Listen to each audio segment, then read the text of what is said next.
Unser Resümee zum Caravansalon 2025. Herzlich willkommen, liebe Wohnmobil- und Campingfreunde, zu diesem heutigen Video. Wir nehmen den Caravansalon einmal scharf in Kritik. Wir haben natürlich auch was Positives vom Caravansalon mitgenommen und natürlich jede Menge Eindrücke. Wenn euch das interessiert, wir zeigen euch das in dem Video. Viel Spaß, bleibt dran, bis gleich. Komm, steig ein, wir fahren los. Mit Viola und Uwe wird's famos. Schön, dass du dran geblieben bist zu dem Video. Es geht natürlich gleich los. Die Anfahrt zum Caravansalon 25 war zügig, aber seht selbst. Caravansalon 2025. Wir sind auf dem Weg nach Düsseldorf.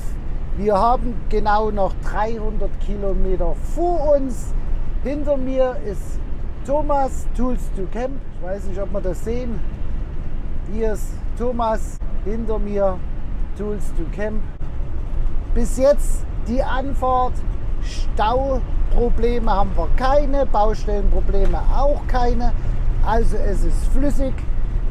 Wir haben eingestellt 100 km/h und ca. 3,5 Stunden brauchen wir noch. Wir halten euch auf den Laufenden. Viel Spaß, bleibt dran. Bis gleich. Ja, liebe Wohnmobilfreunde, wir sind angekommen hier auf dem Stellplatz P1 in Düsseldorf.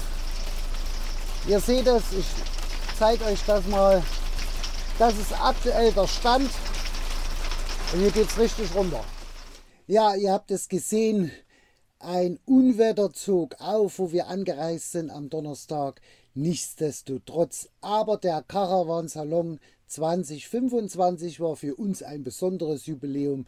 Zum 25. Mal waren wir hier zum Caravansalon in Düsseldorf gewesen. Seit einem Vierteljahrhundert begleiten wir die größte Reisemobil- und Campingmesse Europas. Freitag früh gleich das erste Problem. Unsere Truma-Heizung zeigte Fehlercode an und ging nicht mehr zu starten. Guten Morgen, liebe Wohnmobilfreunde, liebe Mitreisenden. Wir stehen auf P1 beim Caravansalon Düsseldorf. Unsere Truma-Heizung geht nicht mit dem Fehler E212H. Wir schauen mal nach, was das ist. Und wir gehen ja heute auf Messe. Da gehen wir gleich mal zum Truma-Stand und fragen mal, was wir machen können. Wenn euch das interessiert, bleibt dran. Bis gleich. Doch das, was wir dort erlebt haben, war ernüchternd. Anreisechaos statt Willkommenskultur, Gastronomie überfordert und planlos. Aber wir machen erstmal einen kurzen Rundgang durch die Messe, begleitet von Tommy von Tools to Camp. Hallo und herzlich willkommen, liebe Wohnmobilfreunde, liebe Mitreisenden vom Caravansalon 2025 aus Düsseldorf. Wir zeigen euch mal einen kleinen Messerundgang. Wir wollen mal ein wenig Wohnmobile, Camper machen und natürlich Kastenwagen wollen wir uns anschauen. Und wir wollen auch sehr viel Zubehör mitnehmen, ne, Tommy? Das interessiert uns. Was interessiert uns vor allem? Toiletten. Toiletten, Batterien, alles was man braucht. Genau. Ja. Glissana auf jeden Fall. Die Toilettenvarianten wollen wir uns mal anschauen. Die wollen wir uns euch auch mal zeigen.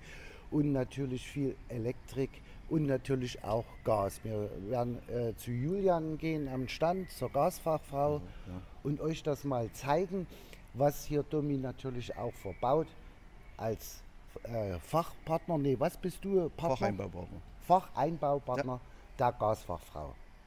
Wenn euch das interessiert, bleibt sehr gerne dran. Der Stellplatz P1 ist ja bekannt, der war schon gut gefüllt und dann sind wir erstmal in die Messe rein und ihr seht es hier leer, noch keine Besucher. Die meisten Messestände waren noch am Aufbau begriffen bzw. an den letzten Feinarbeiten, wie hier zu sehen. Dann mal unseren Streifzug fortgesetzt in den verschiedenen Hallen und haben uns erst einmal grob orientiert.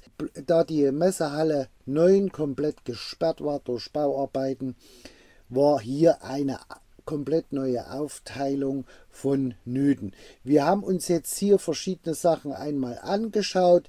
Wir nehmen euch mal mit bei dem Messerundgang. Hier verschiedene Kastenwagen. Komm, steig ein, wir fahren los. Mit Viola und Uwe wird's famos. Die Welt entdecken, Freiheit pur. Womo reisen, unser Abenteuertour. Komm, steig ein, wir fahren los. Mit Viola und Uwe wird's famos. Die Welt entdecken, Freiheit pur. Womo reisen, unser Hier ein Hersteller von Aufsätzen für Pickups aus der Türkei. Der hat uns natürlich schon ein wenig fasziniert. Wir haben uns das mal ein wenig genauer angeschaut. Das war natürlich schon ein besonderes Highlight. Ein Pickup komplett, ein E-Mobil hier mit dem Aufsatz. Natürlich auch sehr futuristisch schon gestaltet und vom Design her war richtig gut anzusehen. Ihr seht es selbst. Hotmobil nennt sich das Ganze. Also wir haben uns das mal in Ruhe angeschaut und auch natürlich auch mal von den Preisen. Es hebt sich jetzt nicht sehr groß ab von anderen Aufsätzen, die es jetzt hier auf der Messe im Angebot gab. Die Welt entdecken, Freiheit pur. Womo reisen, unser Abenteuertour. Komm und steig ein, wir fahren los.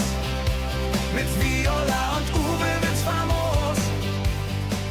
Die Welt entdecken, Freiheit pur. Ja, im Laufe des Tages haben wir verschiedene Messestände besucht, haben natürlich auch uns verschiedene Mobile zeigen lassen. Hier sehen wir zum Beispiel Klaus Schönherr von AMB Reisemobilen am Stand von Mobilwetter. Er hat uns hier einige Modelle gezeigt, die jetzt hier Mobilwetter neu auf dem Stand hat. Schaut ganz einfach mal rein bei uns im Kanal. Wir haben jedes einzelne Modell natürlich für euch vorgestellt. Mit Viola und Uwe wird's famos. Die Welt entdecken, Freiheit pur. Womo reisen, unser Abenteuertour. Komm, steig ein, wir fahren los. Mit Viola und Uwe wird's famos. Die Welt entdecken, Freiheit pur. Womo reisen, unser Abenteuertour. Dann waren wir hier auf einem Stand auch mit Trailer-Aufliegern. Da haben wir uns auch mal speziell informiert und auch für uns mal einen Vergleich gemacht. Wir finden, dass das persönlich für diejenigen, die so einen Pickup, so einen leistungsstarken Pickup schon haben, eine wundervolle Alternative, denn die Aufsetzzange hier vom Pickup lässt sich schnell montieren und demontieren und so ein Trailer ist natürlich sehr schnell angehängt. Man hat hier ein sehr großes Raumgefühl mit einem Slide-Out etc. Aber genießt es ganz einfach mal selbst für euch. Wir fahren los, mit Viola und Uwe wird's famos. Die Welt entdecken, Freiheit pur. Womo reisen, unser Abenteuertour. Komm, steig ein, wir fahren los. Mit Viola und Uwe wird's famos. Die Welt entdecken, Freiheit pur. Dann natürlich wie jedes Jahr Weltpremiere Fahrzeuge. Hier sehen wir zum Beispiel einen Kastenwagen, dann verschiedenes Design im Hintergrund. Viele Kastenwagen auf Ford Transit-Basis, auf Mercedes Sprinter-Basis und natürlich auch Fiat. Ein ganz spezielles Außendesign hier eines Kastenwagens sehen wir hier. Ja, dann ging es für uns weiter. Hier die Vorbereitungen am Stand vom Forster.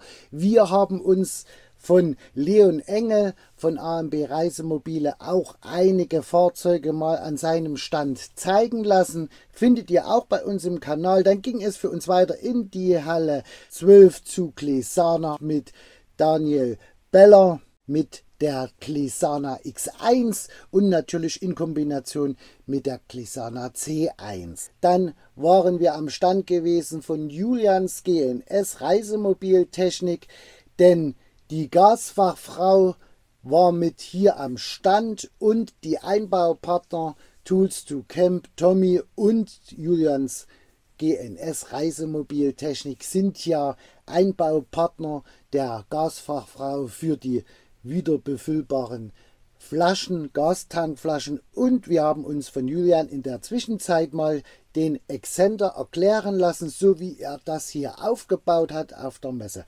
Hier sehen wir die Gasfachfrau mit Tommy von Tools to Camp und Julian von GNS. Danach sind wir zu Truma gegangen und haben das Problem angesprochen mit unserer Heizung, und Truma hat sofort reagiert und uns kompetent geholfen, gleich einen Servicetermin mit uns vereinbart. Das hat uns selber überrascht auf dem P1. Das heißt, am nächsten Morgen sollte ein Monteur zu P1 kommen und unsere Heizung sichten und gegebenenfalls reparieren. So, der Truma Service ist da. Wir waren auf der Messe gewesen und haben unser Problem geschildert. Die haben hier auf dem Caravansalon Truma einen Vor-Ort-Service. Das finden wir natürlich total genial. Wir haben einen Termin gleich gekriegt am darauffolgenden Tag. Der Truma Service hat den Fehlerspeicher ausgelesen von der Truma Heizung und er musste die Heizung ausbauen, komplett. Die wird jetzt getestet nochmal und gewartet. Wahrscheinlich der Brenner kaputt. Wir wissen es noch nicht. Auf jeden Fall ein super Service. Innerhalb nicht mal 12 Stunden haben wir hier eine Lösung gefunden. Und die Reparatur der Truma-Heizung wird jetzt hier durchgeführt. Schauen wir mal, wir berichten, wenn der Truma-Monteur soweit ist, was mit der Heizung genau sein wird. Ja, liebe Wohnmobilfreunde und Campingfreunde, wir sind wieder zurück vom Messetag. Wir haben es jetzt abends 18 Uhr. Truma ist wieder da. Er hatte unsere Heizung mitgenommen, hat die in Ruhe reparieren können. Er hat sich dann angekündigt, 18 Uhr ist er wieder hier, bringt die Heizung wieder mit. Er ist gerade dabei am Einbau. Warum zeigen wir euch das nicht? Ganz einfach. Es geht um Gas und Heizung und wir wollen das ganz einfach nicht, dass das gezeigt wird, dass das nachgeahmt wird. Liebe Camperfreunde, wenn ihr Probleme habt mit der Heizung, ein kleiner Hinweis, wendet euch immer einen fachautorisierten Händler oder Techniker oder Servicepartner von Truma. Macht das nicht allein. Jetzt warten wir mal kurz, wir stehen auf P1, Flugzeuge. Das, was rausgekommen ist bei unserer Heizung, das sagen wir euch gleich, denn wir haben ja jede Menge getauscht mit Tommy, weil ja wir davon ausgegangen sind, dass der Gasdruck nicht mehr hinhaut. Und was jetzt an der Heizung konkret war, was Truma jetzt gewechselt hat, das zeigen wir euch gleich, und wir sagen auch euch, was wir bezahlt haben für diesen Service hier auf P1 beim Caravansalon in Düsseldorf. Was war kaputt gewesen an unserer Truma-Heizung? Wir blenden es euch mal mit ein. Das war kaputt gewesen. Das Brennerset von der Kombi, das wurde auf jeden Fall getauscht. Wir sehen es auch hier. Die Brennerkontakte wie verschmort bzw. welche Ablagerungen sich da gebildet haben. Und der Wärmetauscher wurde auch gewechselt. Also wir haben insgesamt für die Reparatur hier unserer Truma-Heizung auf dem Caravansalon 1057,76 bezahlt. Das ist wirklich ein guter Preis und eine super Leistung, super Service. Danke nochmal hier von uns an Truma. Bevor wir mit unserem Resümee beginnen, liebe Camping- und Reisemobilfreunde, erst einmal das komplett Positive von der Messe. Das wollen wir euch natürlich auf jeden Fall mitbringen hier. Und zwar das Motto: Truma rettete uns den Tag auf der Messe. Was als nervenaufreibender Freitag begann, endete mit einem echten Highlight des gesamten Messebesuches, der Truma Kundendienst. Die Heizung im Wohnmobil von uns hat auf der Messe den Geist aufgegeben, das haben wir ja euch gezeigt. Natürlich ein Albtraum für jeden Camper, keine Heizung, kein Warmwasser. So, das ist natürlich unverzichtbar. Der von Truma entsandte Mechaniker erwies sich als Glücksfall, fachlich hochkompetent. Innerhalb von kürzester Zeit diagnostizierte er den Fehler unserer Heizung, baute die Heizung aus, erklärte sich bereit, die Heizung Schritt für Schritt im vollen Umfang zu reparieren. Vom ersten Handschlag bis zur letzten Schraube ein Gefühl, in besten Händen gewesen zu sein, hier bei dem Truma-Monteur. Pünktlichkeit trotz Hindernisse bei dem Truma-Service-Mechaniker werden wir euch gleich noch mit sagen, um was es da ging. Ein Service auf höchstem Niveau.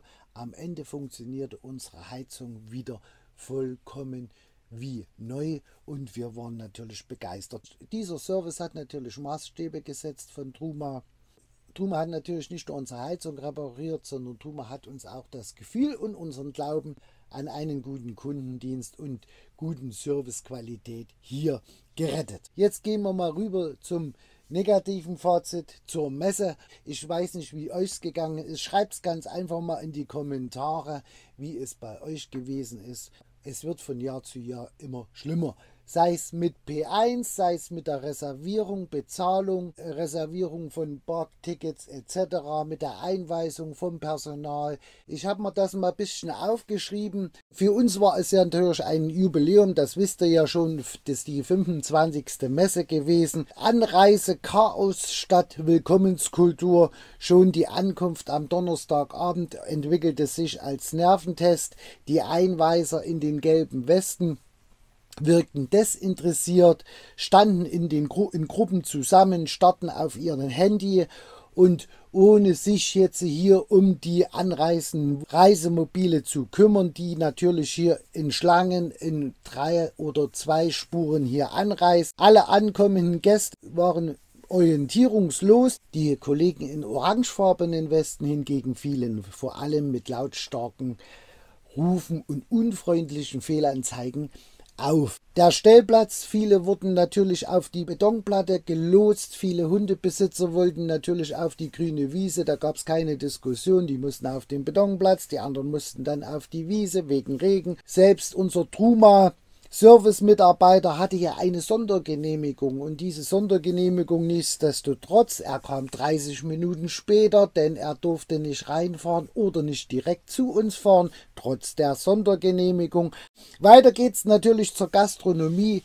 Die Gastronomie, wer da war, vor Ort war und dort überfordert und planlos. Nach einem anstrengenden Tag hofften wir beide auf einen entspannten Abend und ein gutes Essen, doch auch hier Fehlanzeige. Das Tresenpersonal wirkte vollkommen überfordert und unorganisiert. An den Getränkeständen standen gerade einmal 3 Mitarbeiter. Einer war damit beschäftigt, die unklaren Preise in die Kasse einzutippen, wobei er sich mit dem Kassensystem nicht so richtig auskannte. Der zweite zapfte Bier. Das dauert auch natürlich ein Stück, weil er da unerfahren schien. Und der dritte rief die Bestellungen lautstark durch seinen Bierwagen. Auch an den Essenständen dasselbe Bild, endlose Schlangen, langsame Abläufe und frustrierte Besucher, egal ob im Zelt oder draußen. Besonders ärgerlich natürlich auch bei der Pfandrückgabe. 22 oder 23 Uhr haben die zugemacht und wir hatten noch auf unserem Platz 10 Gläser zu stehen im Wert von 20 Euro. Wir wollten die Gläser zurückgeben und hier die Servicekatastrophe. Für 10 Gläser in einem Gegenwert von 20 Euro hieß es plötzlich: geht nicht mehr, wir haben Feierabend. Kein Geld mehr. Dabei war die Kasse sichtbar gefüllt. Auf meiner Nachfrage hin, dass die natürlich die Gläser zurücknehmen könnten und uns das Pfandgeld auszahlen, wurden wir unfreundlicherweise mit den Worten: verpisst euch jetzt, nach Hause geschickt. Somit schleppten wir die 10 Pfandgläser mit auf P1, wohl bemerkt Ja, das gleiche Bild bot sich natürlich auf dem Messegelände, zog sich die Überforderung wie ein roter Faden durch, die Futtermeile. Dort mussten die Besucher zunächst Werkmarken kaufen an einem Stand, wo natürlich eine ellenlange Schlange stand, bevor sie an die Foodtrucks gehen konnten und ihr Essen bestellen. Ergebnis natürlich auch hier bei beiden lange Schlangen, Wartezeit bis zu 30 Minuten mitten in der Stoßzeit war hier keine Seltenheit. Und das nächste ist natürlich das, ihr kennt es ja, P1, man wird da ja in der Regel schon früh geweckt, man hat sich ja daran gewöhnt, die startenden Flugzeuge. Ab 6 Uhr geht es los, aber die Krönung kommt noch oben drauf. Am Samstag und Sonntagmorgen, kurz nach 7, sorgten schon die Ordner am Nordeingang 5 und 6 für einen unfreiwilligen Weckdienst. Mit Trillerpfeifen und lautstarke Anweisungen wurden die Gäste und Mitarbeiter gleichermaßen angebrüllt. Besonders ein Ordner mit orangefarbener Weste fiel durch seinen aggressiven Auftreten im Umgangston mit den Besuchern und den Mitarbeitern hier uns auf. Und die absolute Krönung auch hier am Sonntag mit dem Shuttlebus an Halle 1. Eine lange Schlange vom Drehkreuz bis zurück zu Halle 1 und kein Bus kam. Wir haben uns dann entschieden, dass wir dann den P1 zu Fuß ansteuern und waren natürlich auch eher gewesen als manch anderer Besucher hier, der in der Schlange verweilt ist. Kein Bus kam. Ein Jubiläumsbesuch für uns mit bitterem Beigeschmack. Es wird von Jahr zu Jahr schlimmer und unorganisierter. Die Messe ist nach wie vor beeindruckend und ein Anziehungsmagnet für alle Camper und Freizeittouristen, aber das Gesamtkonzept der Messe sollte dringend überarbeitet werden.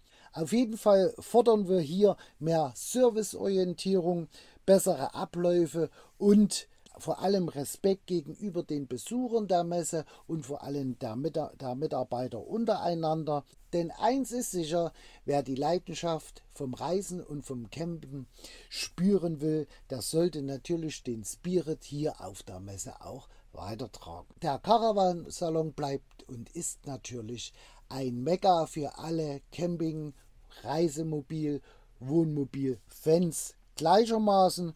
Doch für viele Besucher war 2025 ein Härtetest in Sachen Organisation und Servicequalität. Wir gehen natürlich aus, dass die Messeleitung diese Kritik ernst nimmt und ihr Konzept ein wenig überarbeitet oder komplett einmal überarbeitet. Sonst könnte natürlich der Glanz von der Reisemobil- und Caravan-Messe in Düsseldorf für viele treuen Gäste ihren Glanz verlieren. Ja, liebe Camping- und Wohnmobilfreunde, das war unser Resümee 25 Jahre Caravan-Salon für uns. Wir haben mal verglichen ein bisschen mit den ganzen Jahren, aber erstaunlich negativ für uns 2025. Wir sehen uns natürlich wie immer auf den schönsten Plätzen der Welt. Bleibt schön gesund, bis dahin. Tschüss. Komm, steig ein, wir fahren los. Mit Viola und Uwe wird's famos. Die Welt entdecken, Freiheit pur. Womo reisen unser